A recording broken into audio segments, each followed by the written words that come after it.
আসসালামু আলাইকুম গাইস। দেখেন আমার বাসায় আমি ঢুকতে পারতেছি না, তো চলেন আমি আমার বাসায় এখন যাই।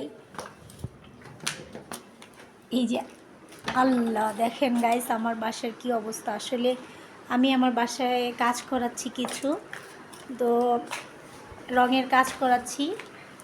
এই যে আমার আগের রঙটা ছিল পিঙ্ক কালার, এই যে এরকম পিঙ্ক কালার, তো এখন আমি এটাকে অরেঞ্জ ইয়েলো করছি। তো দেখেন এই যে এখানে পুটিং সিলার মারা হয়েছে। এই ফাঁকে আদিল দেখেন আয়শা ও ঘোড়ার ভিতরে খেলাধুলা করছে। এই যে কি আদিল, তুমি এই যে রং করা ময়লার ভিতরে আয়শা খেলতেছো, তোমার কেমন লাগতেছে? তাই।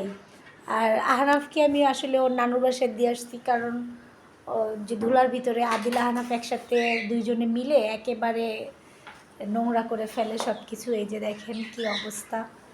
তো অলরেডি এই যে দেখেন আমার ঘরের অবস্থা কি। এই যে এই পিঙ্ক ইয়েলো কালারটা এই যে হয়েছে। আমার কোরআন শরীফ, এই যে আমার কোরআন শরীফটা এখানে, আমি এটাকে ঢেকে দিই। এটা আমার কোরআন শরীফ। হ্যাঁ, এই যে দেখেন অলরেডি এই যে পিঙ্ক কালার হয়েছে। তো আমি এই যে দেখেন এই ঘরের কি অবস্থা। এই যে ভাইয়া কাজ করতেছে। তো আমার পাখিগুলি আছে শখের, সেই পাখিগুলির কথা আমি অনেক ভিডিওতে আপনাদের বলছি।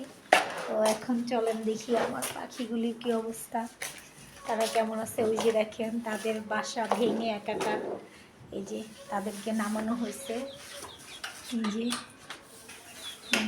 এই যে দেখেন এটি কিন্তু ওই যে ব্রয়লারের ছোট ছোট মুরগির বাচ্চা ছিল দুটা, ওদেরকে আমি নিয়ে আসছিলাম। পরে এই বাচ্চা দুটা কত বড় হয়েছে, খুব সুন্দর হয়েছে মাশাআল্লাহ, নাদুস নুদুস। আর এই যে আমার ছোট্ট একটা বারান্দা, ছোট্ট একটা শখের গাছ। তো এই অবস্থা,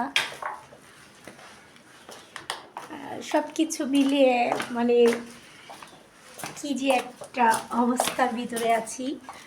এই যে দেখেন, তো আমার কিচেন রুমের যেই একটা মানে অবস্থা, আমি কিচেন রুমে আসতে পারতেছি না, কোনো কিছুই করতে পারতেছি না। দেখেন এই যে সব কিছু ডেকে কী করে রেখেছে, একটু একটু রং দেওয়া হয়েছে, তো আরও দিবে। আর ফাইনালি এইটা এখনও শেষ হয়নি, আর এক দুই কোট মারা হয়েছে, আরও এক কোট মারবে। আর আমার এই রুমটা হবে অরেঞ্জ কালার, তো এটা এখনও কাজ সম্পূর্ণ হয়নি। তো সম্পূর্ণ করার জন্য আরও কিছুক্ষণ সময় লাগবে, ইনশাল্লাহ হয়ে যাবে। তো আজ এই পর্যন্তই। ঘর রং করা হয়ে গেলে আরও সুন্দর সুন্দর ভিডিও করব। আল্লাহ হাফেজ।